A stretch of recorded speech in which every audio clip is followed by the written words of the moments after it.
स्वागत है आपका न्यूज 18 जम्मू कश्मीर लद्दाख हिमाचल में। मैं हूं विशाल और आप देख रहे हैं न्यूज एट 9। बालाकोट सेक्टर के हमीरपुर इलाके में 2 दहशतगर्दों को अलर्ट फौजियों ने खराब मौसम, धुंध, घने पौधों और गैर मुनक़सिम जमीन का इस्तेमाल करते हुए LOC को पार करने की कोशिश करने का पता लगा लिया। जैसे ही दहशतगर्द घात लगाकर हमला करने वाले अपने मकामात के करीब पहुंचे, उन्हें ललकारा गया और फिर गोली चलाई गई। इससे दहशतगर्द मौसम और जमीनी हालात को बरूएकार लाते हुए घात लगाए मकाम से भागने पर मजबूर हो गए। ताहम मौसर फायरिंग के नतीजे में एक दहशतगर्द LOC के करीब जमीन पर गिर गया। इसके बाद इजाफी दस्तों को इलाके में मुंतकिल कर दिया गया और मौसम की सूरत हाल और बसारत में बेहतरी के बाद दोपहर को सर्च ऑपरेशन शुरू कर दिया गया। इलाके की तलाशी के दौरान एक AK-47 राइफल बरामद हुई, जिसमें 2 मैगजीन, 30 राउंड, 2 दस्ती बम और पाकिस्तान में बनी दवाइयां शामिल थी। इंटेलिजेंस मालूमात के मुताबिक दरअंदाजी की कोशिश करने वाले दोनों दहशतगर्द अपने ही साथियों की फायरिंग से जख्मी हो गए, लेकिन फिर भी LOC के करीब आने में कामयाब हो गए और बाद में वो जख्मों की ताब न लाते हुए चल बसे।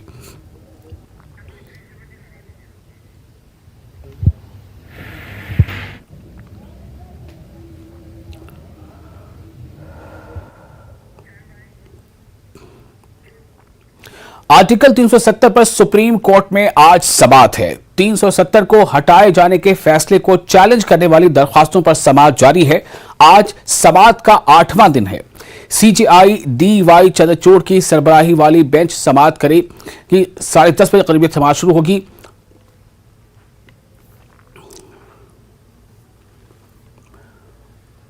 तो आज करीब 10:30 बजे आर्टिकल 370 को हटाए जाने के खिलाफ जो दायर अर्जियां हैं उस पर समाअत फिर शुरू होगी। आज समाअत का 8वां दिन है। सुप्रीम कोर्ट में लगातार इस मामले की समाअत चल रही है। पीर और शुक्रवार को इस पर समाअत नहीं होती है, बाकी 3 दिन लगातार इस पर समाअत होती है और आज इस हफ्ते ये समाअत का पहला दिन होगा। युवा राजपूत सभा की जानिब से टोल प्लाजा को हटाने की मांग को लेकर जमकर एहतजाज किया गया और तोड़फोड़ भी की गई थी, जिसके चलते पुलिस ने युवा राजपूत सभा के अरकान को हिरासत में ले लिया। इलाके में दफा 144 नाफिज है। फिलहाल टोल प्लाजा से आमदोरफ्त जारी है।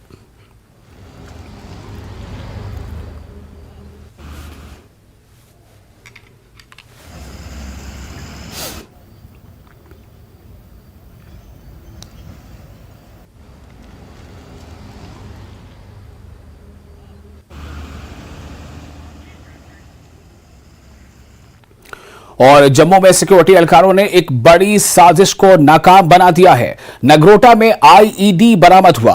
IED की इत्तला मिलते ही बॉम्ब डिस्पोजल स्क्वाड मौके पर पहुंचा और IED को नाकारा बना दिया गया।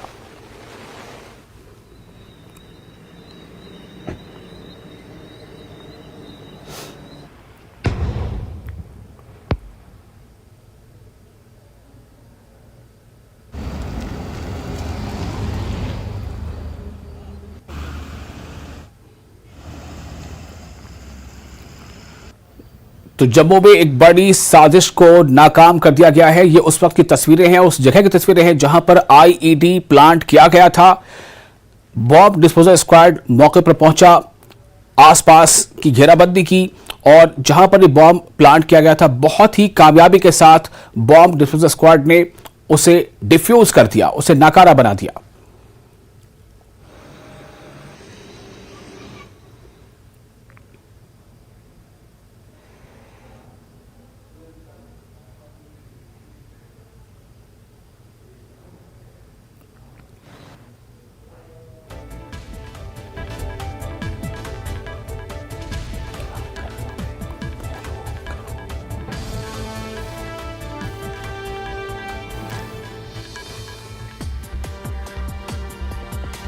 तो एक बड़ी साजिश को नाकाम बनाया गया है और यह साजिश थी कहीं ना कहीं जम्मू में एक धमाका करने की और इसके नतीजे में कुछ भी हो सकता था। क्या मंसूबा था, लेकिन फिलहाल इस मंसूबे को तो नाकाम बना दिया गया है। बॉम्ब डिस्पोजल स्क्वाड ने जैसे ही पता चला कि किसी जगह पर बॉम्ब प्लांट किया गया है, IED नस्ब किया गया था, बॉम्ब डिस्पोजल स्क्वाड वहां पहुंचती है, उस जगह का पता लगाती है और फिर उसे नाकारा बना देती है। तो ये एक बड़ी कामयाबी है। जो साजिश थी उसे नाकाम बना दिया गया। और हमारे साथ राजेंद्र टिक्कू जुड़ चुके हैं ज्यादा जानकारी के लिए। राजेंद्र, मैं आपसे जानना चाहूंगा कि ये कितनी बड़ी कामयाबी है और कैसे पता चल पाया आईईडी प्लांट किए जाने के बारे में, और वक्त रहते कैसे इसे नकारा बनाया गया? बहुत बड़ी कामयाबी है हिफाजती दस्तों के लिए ये विशाल। अगर कहा जाए कि ये जो एरिया है बहुत सेंसिटिव एरिया है। इससे पहले भी ये जो टोल प्लाजा है जी, जिसे पंजग्राई पहले गांव आता है, उसके बाद ये टोल प्लाजा आता है। टोल प्लाजा से पहले इसको आइडेंटिफाई किया गया, इसको स्पॉट किया गया था इस आईडी को, क्योंकि जब पहले ये सेंसिटिव एरिया रहा है और इस पे काफी मुस्तैदी के साथ जो हिफाजी दस्ते हैं वहां पे पेट्रोलिंग करते हैं जी। तो वही वजह एक रही कि इस आईडी को वहां पे स्पॉट किया गया, और जहां पे माता वैष्णो देवी के लिए दर्शन के लिए यात्री जाते हैं और काफी रश रहता है, और जो हमारे हिफाजी दस्ते हैं, बीएसएफ है, आर्मी है, सीआरपीएफ है, वहां से वो कॉन्वॉय वहां उस नेशनल हाईवे से आती जाती रहती है जी।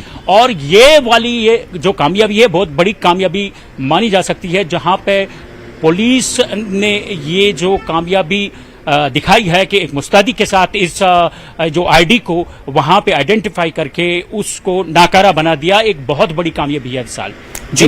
तो क्या ये अब भी एक बड़ा चैलेंज बना हुआ है कि हो सकता है कि इसी तरह से आईईडी कई और जगहों पर प्लांट किए गए हों, या फिर ये भी हो सकता है कि इस आईईडी के प्लांट किए जाने के पीछे मकसद कुछ और होगा कि धमाका यहां हो और कार्रवाई जो है वो नापाक हरकतें किसी और जगह अंजाम दें? तो क्या इसको लेकर कोई बहुत बड़े पैमाने पर तलाशी अभियान अभी जारी है या जारी होगी? देखिए विशाल, जहां तक हमने वहां पे देखा मौसम भी काफी खराब था हमारे पहुंचने पे, और उसके बाद जब हमारी बात हुई पुलिस के एहलकारों से, उन्होंने हमें वो जगह बताई, और मैं आपको बता दूं कि वो जगह जो है वो भी काफी सेंसिटिव है। वहां पे जैसे मैंने पहले अर्ज किया कि वहां से जो आमुद्रप्त है आर्मी का या यात्रियों का काफी रहता है, और उस सिलसिले में इसे एक बड़ी कार्रवाई माना जा सकता है। और ये जो ब्लास्ट है अगर इसके होने से काफी नुकसान हो सकता था, और ये कुल मिला के बताया जाए कि ये जो ऐसी चीजें हैं जो ये आतंकी करते हैं, ये इसलिए करते हैं कि अपनी प्रेजेंस को दिखाने के लिए भी कभी ये ऐसा ऐसी कुछ चीजें करते हैं जहां पे ये ऐसी आईडीज या दीगर कई ऐसी चीजें रखते हैं जो नुकसान पहुंचाने के लिए, बस अपना प्रेजेंस दिखाने के लिए करती हैं। आमतौर पे ये देखा गया है जो वहां पे हिफाजती दस्ते हैं वो काफी मुस्तैदी और चौकन्नी के साथ वहां पे पेट्रोलिंग करते हैं और तलाशी अभियान की जब बात करते हैं, ये रोज का एक रूटीन है। वहां पे एक फ्रिस्किंग होता है, बाज़ाबिता एक जो मॉडर्न इक्विपमेंट्स है उनको इस्तेमाल किया जाता है, उसके बाद ही अगर कोई ऐसी चीज पाई जाती है तो उसे नाकारा बना दिया जाता है। जैसे कल का ये वाकया आपके साथ हमने शेयर किया कि वहां पे ये जो आईडी थी उसको पाया गया और उसके बाद उसको नाकारा बना दिया गया। अभी तक वहां पे ये जो पूरा इलाका है वहां पे जो हमारी पुलिस है वो सर्च ऑपरेशंस कर रही है, और उसमें वो लगी है कि देख रहे हैं कि कई और ऐसी आईडी वहां पे प्लांट तो नहीं की गई है या और कई ऐसी चीज। जी विशाल, बहुत शुक्रिया आपका तमाम जानकारी के लिए। और तो ये एक बड़ी कामयाबी है सुरक्षा बलों की, उन्होंने आईईडी को पहले तो आइडेंटिफाई कर लिया और फिर बहुत ही कामयाबी के साथ उसे डिफ्यूज भी कर दिया गया। तो जो एक बड़ा हादसा, जो बड़ा हम कह सकते हैं साजिश जो थी, उसे नाकाम करने में सुरक्षा बलों ने कामयाबी हासिल की है। मेंढर के इलाका सरहूती में सड़क के पास एक बड़े गड्ढे में भैंस गिर गई, जिसको मकामी लोगों ने जेसीबी मशीन की मदद से बाहर निकाला। मकामी बाशिंदा जुबैर खान का कहना है कि सड़क पर सरहूती स्कूल के पास बहुत बड़ा गड्ढा पड़ा है जहां पर एक भैंस गिर गई और हमने इसे जेसीबी मशीन की मदद से निकाला है। अभी सरहूती स्कूल के बीच में उसके पास एक डिवर्शन डाला हुआ है, पाइप डाली हुई है, जिस पाइप के अंदर जो है बहुत बड़ा खड्डा है। उसके पास हमारा हाई स्कूल सरहूती भी है। उधर हमारी एक आदमी बेचारे गरीब की भैंस गिर गई, जेसीबी से निकाली, कम अज कम 1.5 लाख रुपया उस आदमी का नुकसान हो गया। मैं मेंढर के एसडीएम साहब से ये गुजारिश, उनको पता है ये रोड कैसी है लेकिन कोई भी एक्शन नहीं हो रहा है। अगर काम कोई करता भी है तो टोटल पूरा करके चला जाता है। मैं इसलिए ये दरख्वास्त करता हूँ, आने वाले दौर में कोई बच्चा उसमें गिर जाए, हाई सेकेंडरी स्कूल है पास में, अगर कोई हाई स्कूल है हमारा सरहूती, अगर कोई बच्चा आने वाले दौर में उसमें गिर जाए, ये तो जानवर था, बच्चा गिर जाए, उसका जवाबदार कौन है? और लद्दाख खुद मुख्तार पहाड़ी तरक्याती कौंसिल के इंतखाब के पहले उम्मीदवार फयाज अहमद कारी ने पर्चा नामजदगी दाखिल किया है। इस मौके पर बीजेपी के साबिक एमएलए और साबिक एमएलए शर्मा एलसी, साथ ही साथ विक्रम रंधावा और हज कमेटी के चेयरमैन मोहम्मद अली मजाज के अलावा दर्जनों कारकुन उनके साथ मौजूद थे। याद है कि फयाज अहमद कारी साबिक एमएलसी नेशनल कॉन्फ्रेंस अजीज मोहम्मद कारी के फर्जंद हैं, जो एक अजीम शख्सियत थी। उन्होंने लोगों से मुखातिब होते हुए बीजेपी उम्मीदवार को कामयाब करने की गुजारिश की है।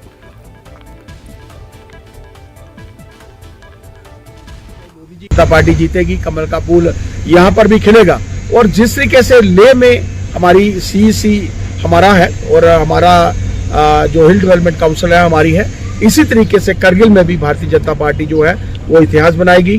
जो उत्साह मैं आज आम जनता के बीच में, भारतीय जनता पार्टी के कार्यकर्ताओं के बीच में देख रहा हूँ, सुबह से लेकर हम लोग उनके साथ बातचीत कर रहे हैं। हर एक चाहता है कि 10 तारीख तक जब तक चुनाव संपन्न नहीं होता, चुनाव पूर्ण नहीं होता, पूरा दिन रात करके हम लोग कारी साहब को जिताएंगे, भारतीय जनता पार्टी को जिताएंगे।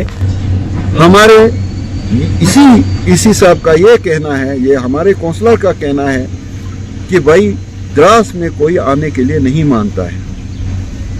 अगर द्रास के लिए कोई आने के लिए नहीं मानता है, आप मुझे खुदारा बताओ, क्या ये रंगदुम से भी गया गुजरा है? क्या ये पानीखर से भी गया गुजरा है? क्या ये चिकतन से भी गया गुजरा है?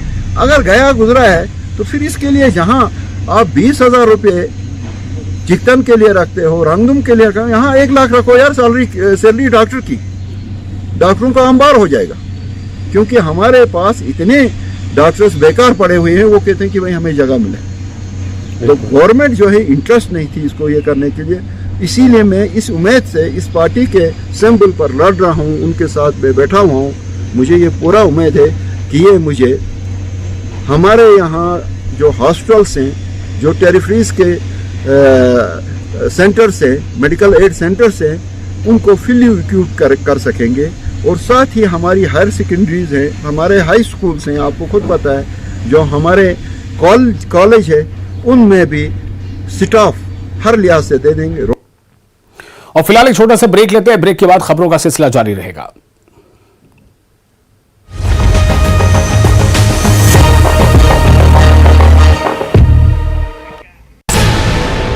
के तीसरी रेल लाइन में नॉन इंटरलॉकिंग काम।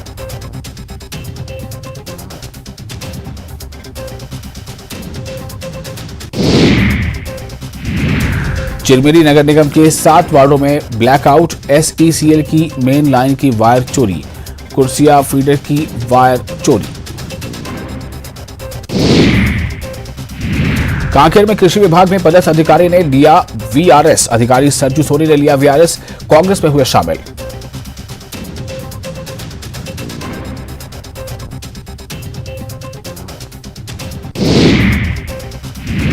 कोरबा में देह व्यापार का खुलासा, पुलिस ने 3 लोगों को हिरासत में लिया। एमपी नगर मुख्य मार्ग में चल रहा था देह व्यापार। छत्तीसगढ़ के कई लोकेशन पर ईडी की बड़ी कार्रवाई, ईडी का 1 दर्जन से ज्यादा लोकेशन पर सर्च ऑपरेशन, ऑनलाइन सट्टा महादेव ऐप से जुड़े मामले को लेकर छापेमारी।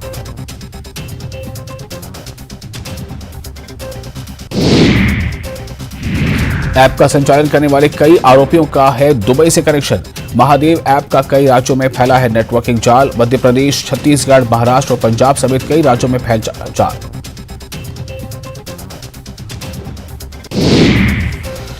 दुर्ग में भिलाई के फरीदनगर में कारोबारी मोहम्मद सद्दाम के घर पर सर्च ऑपरेशन, सुबह से घर पर ही मौजूद है ईडी के अधिकारी, टीम में 4 अधिकारियों के साथ सीआरपीएफ के जवान शामिल।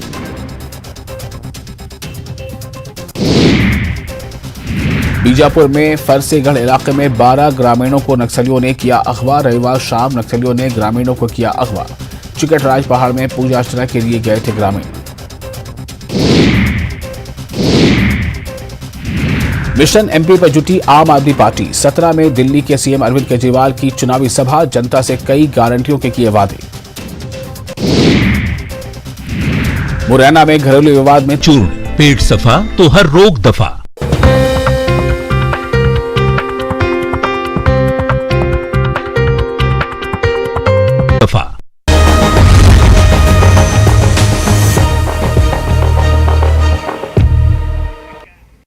ब्रेक के बाद एक बार फिर आपका स्वागत है। न्यूज 18 जेके पर आप देख रहे हैं news at 9। LG Ladakh doctor BT Mishra ने 10वीं और 12वीं में अच्छी कारकर्दगी के लिए school education department Ladakh UT को मुबारकबाद दी है। उन्होंने तकरीब में मेहमान खुसूसी के तौर पर शिरकत की। एलजी लद्दाख ने अपनी तकरीर में कहा कि असातिज़ा हर फर्द की जिंदगी की तश्कील में अहम किरदार अदा करते हैं। अच्छी कारकर्दगी पर तकरीबन 57 असातिज़ा बशमुल मास्टर, लेक्चरर्स और प्रिंसिपल को एलजी लद्दाख ने मुबारकबाद दी। डायरेक्टर स्कूल एजुकेशन के द्वारा आयोजित इस कार्यक्रम में, जिनमें 52 लेह और करगिल के शिक्षकों, न केवल शिक्षक, प्रिंसिपल्स, हेडमास्टर्स को सभी को अपने अच्छे काम के लिए उनको यहाँ पे आज सम्मानित किया गया और उनको एप्रिसिएशन लेटर के साथ ट्रॉफी मोमेंटोस दिए गए। गवर्नर एलजी यूटी लद्दाख के हाथ से हमारे सीसी साहब के प्रेजेंस में, तो ये उनके न केवल उनके एकेडमिक परफॉर्मेंस बल्कि स्कूल में ओवरऑल उनका जो परफॉर्मेंस था, करिकुलम और को करिकुलर एक्टिविटीज दोनों के लिहाज से उनको इसके लिए पहचान किया गया। अगर हमसे सच कोई पूछे कि सबसे इम्पोर्टेंट मीटिंग कौन सी है जिसमें मैंने शिरकत की, तो मुझे लगता है कि आज की मीटिंग है।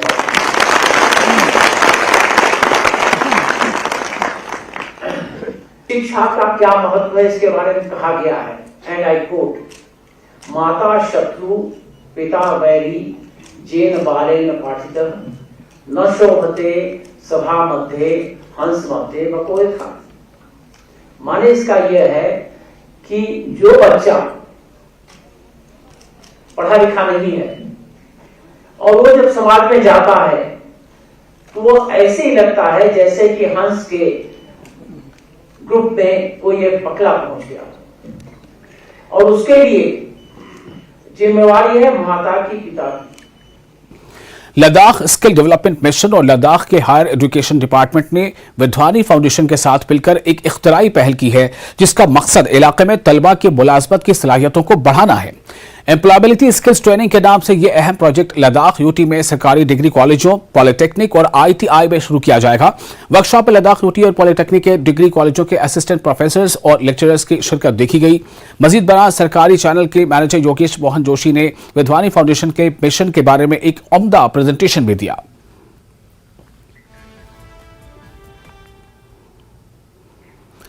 Director school education Kashmir doctor तसद्दुक हुसैन मीर का कहना है कि कश्मीर में मंशियात के खात्मे के लिए कम्युनिटी इन्वॉल्वमेंट की अशद जरूरत है, जबकि गवर्नर के साबिक एडवाइजर खुर्शीद अहमद गनाई ने क्रॉस बॉर्डर ड्रग स्मगलिंग को रोकने के लिए सरहदों पर चौकसी बढ़ाने पर जोर दिया है। अनंतनाग के अकंगाम इलाके में एक निजी स्कूल और डॉक्टर खुर्शीद फाउंडेशन के इश्तराक से ड्रग अब्यूज पर मुनक़िदा सेमिनार कम सिंपोजियम में शिरकत के दौरान इन बातों का इजहार किया गया। प्रोग्राम में स्कूली बच्चों के अलावा सिविल सोसाइटी और जिंदगी के मुख्तलिफ शोबों से ताल्लुक रखने वाले अफराद ने शिरकत की। इस मौके पर बच्चों ने मंशियात के समाज पर मनफी असरात पर ड्रामाई शक्ल में पैगाम पेश किए और मकाले भी पढ़े गए। गवर्नमेंट को और पुलिस को खासकर बहुत ज्यादा इसमें और ज्यादा मेहनत वो करते हैं, काम करते हैं, ऐसी बात नहीं है, उनकी एफर्ट है, वो वही तो एक्शन लेते हैं, लेकिन और ज्यादा लेने की जरूरत है। और जब तक वो चौकसी नहीं बढ़ाएंगे एलओसी पर या जहां से भी आता हो, तो जो मैंने मैप्स इसके देखे हैं वो दिखाते हैं गोल्डन क्रिसेंट से, यहाँ से ये जो अफगानिस्तान का बेल्ट है यहाँ से भी आता है, पाकिस्तान क्योंकि बीच में पाकिस्तान आता है तो वहां से आता है, और गोल्डन ट्रायंगल से भी दूर है वो, लेकिन वहां से भी कुछ यहाँ तक आ जाता है, और पंजाब से। लेकिन अब सुनने में आया है कि हम ही पंजाब को सप्लाई करते हैं, जम्मू कश्मीर। ये बहुत ही बदकिस्मती की बात है और अलार्मिंग है। इसमें हमें बहुत ही सीरियसली और कंसर्न के साथ सोचना है, और इसमें मुझसे ज्यादा सिविल सोसाइटी से ज्यादा पुलिस को सोचना है, गवर्नमेंट को सोचना है, कि ये सिक्योरिटी एजेंसीज को सोचना है कि ये कैसे ये हो रहा है, और अगर हो रहा है इसको कैसे बंद किया जाए। सेक्रेटरी साहब और हमारे प्रिंसिपल सेक्रेटरी साहब, उनके क्लियर डायरेक्शन है कि स्कूलों में किस तरह से इस ड्रग अब्यूज़ को ख़त्म करना और ड्रग डिडक्शन कैंपेन कैसी चलानी है। We are giving details on daily basis, कितने प्रोग्राम हमने किए, कैसे किए, कौन सी एक्टिविटी हमने की। It is being watched very keenly और इस पर काम हो रहा है। हर एक स्कूल में ये ड्रग डिडक्शन सेल बनी हुई है, प्रेयर में 2 मिनट, 4 मिनट, 5 मिनट बोलना ही बोलना हर दिन। और जो हमारे एजुकेशनल इंस्टीट्यूशंस है, इसके जो अहाते में, इसके दायरे में जो आते हैं, वहाँ वो टबैको फ्री हमने डिक्लेयर किया हुआ है। तो we are toughly acting against it. स्कूलों में हर रोज़ एक्टिविटीज़ होती है, गवर्नमेंट की सख्त हिदायत है, तो we are aware of this thing and we are already in active motion. आज यहाँ पे एक प्रोग्राम हुआ, सेमिनार कम सिंपोजियम कर डिबेट, और ये एक ओपन डिस्कशन हुआ, और ख़ासकर जो इसमें छोटे बच्चों की एक भारी तादाद आई थी शिरकत के लिए। मुझे लगता है कि हार्बिंगर्स ऑफ सोसाइटी यही है, इन्हीं को सोसाइटी की हर मैसेज आगे बढ़ानी, और इंशाल्लाह मुझे लगता है इन्होंने बिल्कुल जितने यहाँ मुकर्रीन थे यहाँ, वो उन्होंने बहुत अच्छी अच्छी बातें की, और उस लहजे में की कि ये बच्चे ही कल के हमारे एम्बेसडर बनेंगे, जो कि इस ड्रग डिटेक्शन को ख़त्म करने में सबसे ज़्यादा इनका रोल है। कश्मीर में ड्रग अब्यूज के आंकड़ों की अगर हम बात करेंगे तो बिल्कुल चौंका देने वाले आंकड़े सामने आए हैं, और इस हवाले से जिस तरह से कोशिश की गई है डायरेक्टरेट ऑफ स्कूल एजुकेशन की जानिब से कि कम्युनिटी पार्टिसिपेशन या फिर कम्युनिटी इन्वॉल्वमेंट हो, तो काबिल तारीफ है ये कोशिश, और लोग भी यही चाहते हैं कि इस वबा का जड़ से खात्मा हो जाए कश्मीर से, ताकि यहाँ की नौजवान नस्ल को बचाया जा सके। न्यूज़ 18 के लिए अकिंगाम अनंतनाग से मुदस्सिर कादरी। और इस वक्त एक ब्रेकिंग खबर है, गैर कानूनी कानूनी मादियात के नकल हमल का मामला। इस मामले के तहत 2 टिप्पर और 6 ट्रैक्टर जब्त किए गए हैं। 8 ड्राइवरों को भी हिरासत में लिया गया है। टनबर्ग और पटन के मुख्तलिफ इलाकों में कार्रवाई की गई है। टनबर्ग और पटन के मुख्तलिफ इलाकों में यह कार्रवाई की गई है। गैर कानूनी तौर पर ये जो नकल हमल का मामला है, गैर कानूनी कानकुनी यानी माइनिंग, गैर कानूनी कानकुनी यानी इलीगल माइनिंग, मादनियात के नकल हमल, उसे यहां से वहां ले जाना, उसका स्मगल करना, इसका मामला है। 2 टिपर और 6 ट्रैक्टर जब्त किए गए हैं। 8 ड्राइवरों को गिरफ्तार किया गया है। टनबर्ग और पटन के मुख्तलिफ इलाकों में यह कार्रवाई अंजाम दी गई है। तो गैर कानूनी तौर पर कानकुनी और मादनियात के नकल हमल के खिलाफ एक बड़ी कार्रवाई, और इस बड़ी कार्रवाई के तहत 2 टिपर और 6 ट्रैक्टर को जब्त कर लिया गया। 8 ड्राइवरों को गिरफ्तार कर लिया गया। टनबर्ग और पटन के मुख्तलिफ इलाकों में यह कार्रवाई अंजाम दी गई। और हमारे साथ मौजूद है मुनीर हुसैन होटा, ज्यादा जानकारी के साथ हमारे रिपोर्टर। मुनीर, आपके पास क्या जानकारी मिल रही है? ये कितनी बड़ी कार्रवाई है, और क्या ये सिलसिला थमने का नाम नहीं ले रहा? इस तरह से जो गैर कानूनी तौर पर कारकुनी हो रही है, उसकी नकल हमल जारी है। देखिए विशाल, ये जो कार्रवाई की जा रही है पुलिस की जानिब से, क्योंकि ये रूटीन बेसिस पे हो रही है, क्योंकि मुख्तलिफ कश्मीर के अंदर मुख्तलिफ पहाड़ियां जो है उनमें ये गैर कानूनी तौर पर टिप्पर वाले, ट्रैक्टर वाले रात के दौरान भी ये वहाँ पे जो इलीगल एक्सट्रैक्शन कर रहे हैं, गैर कानूनी तौर पे जो मिट्टी निकाल रहे हैं और वो मादनियात निकाल रहे हैं, उसके खिलाफ पुलिस जो कार्रवाई कर रही है और पुलिस उसमें लगे रहते हैं। और इसी कड़ी के तहत आज जो कार्रवाई हुई है, ये टंगमरग और पटन एरिया में 2 जगहों पे हुई है, और एसडीपीओ पटन और एसडीपीओ टंगमरग जो है, इनकी निगरानी में ये सारी चीजें हो रही है। 2 टिप्पर वाले, 6 ट्रैक्टर और 8 ड्राइवरों को गिरफ्तार कर लिया गया। क्योंकि अगर हम पटन की बात करें, वहाँ पे तारीखी जगह जो है परिहासपुरा, और वहाँ पे एक पुराना मंदिर भी है, और वहाँ बुद्ध धर्म की एक बड़ी निशानी भी है। क्योंकि आप उसके पास जो पहाड़ी है उसमें गैर कानूनी तौर पर जो मिट्टी खुदाई की जा रही है, वो उससे जो तारीखी हैसियत है वो खत्म हो रही है। और इसी कड़ी के तहत पुलिस बाज़ाब्ता तौर पे नाके लगाते हैं, और रात के दौरान इन सारी जो लीगल एक्सट्रैक्शन कर रहे हैं उनके खिलाफ कार्रवाई की जा रही है। वही आज भी हुआ है। और इसी तरह अगर हम टंगमरग की बात करें, टंगमरग में भी ऐसी पहाड़ियां मौजूद हैं और जिनकी अपनी शान है और अपनी तारीखी अहमियत है, और जब ये सिलसिला रहता है तो उनकी तारीखी हैसियत ही खत्म हो जाए आने वाले वक्त में। बहुत शुक्रिया आपका मुनीर तमाम जानकारी के लिए। तो पुलिस इसी तरह से अगर हरकत में रही तो बेशक इस पर लगाम लग सकता है, लेकिन क्या ये इसी तरह से पुलिस को कभी कभार या अक्सर चकमा देने में कामयाब भी अगर हो जाते हैं, तो यह भी एक बड़ा सवाल है। बहुत शुक्रिया आपका। और इसी के साथ न्यूज़ एट 9 में फिलहाल इतना ही। आप बने रहें न्यूज़ 18 के साथ। हमें दे इजाजत।